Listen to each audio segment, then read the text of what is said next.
डेहरकी से कुतुबुद्दीन चाचड़ के मुताबिक हकीकत न्यूज़ चैनल के रूह रवा project director anti smuggling welfare foundation Sukkur region Wazir Ahmed महर पर फार्म हाउस के करीब 6 मुसल्लह अफराद ने घात लगाकर फायरिंग की है। अहम खबर से आपको अपडेट कर रहे हैं। वजीर अहमद महर फार्म हाउस से घर वापस जा रहे थे कि मुल्जिमान ने कत्ल की नीयत से हमला कर दिया। वजीर अहमद महर की जानिब से जवाबी फायरिंग की गई, जिस पर हमलावर मौका से फरार हो गए। इतलात के मुताबिक वाक़ई की इतला फौरी तौर पर पुलिस को दी गई। पुलिस तकरीबन 45 मिनट ताखीर से मौका पर पहुंची।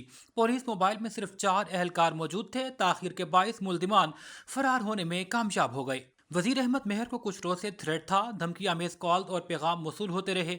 ये भी मालूम हुआ कि वजीर अहमद महर इस हवाले से कोर्ट से रुजू कर चुके।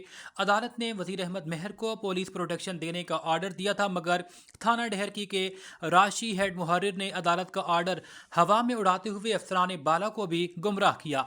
हेड मुहर्रिर ने डीआईजी सक्खर को झूठी रिपोर्ट पेश की कि सीनियर सहाफ़ी को पुलिस प्रोटेक्शन दे दी गई है। सहाफ़ती हलकों ने हमले की शदीद मजम्मत करते हुए कहा है कि पुलिस की सुस्त रवि तशवीशनाक है। मुल्क भर की सहाफ़ती तंजीमों और मुख्तलिफ प्रेस क्लब के सदूर और अहदेदारों ने इजहार यकजहती किया।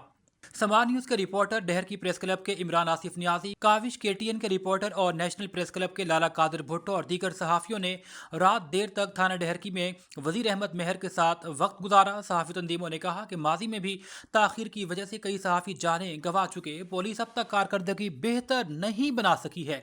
सहाफ़ती तंजीमों के मरकज़ी रहनुमाओं से राब्ता हुआ है। मुस्तकबिल के लिए जल्द लाहे अमल तय किया जाएगा। सहाफ़ी बरादरी ने मुल्जिमान की फौरी गिरफ्तारी और पुलिस के ताख़ीरी रिस्पॉन्स की इंक्वायरी का मुतालबा किया है।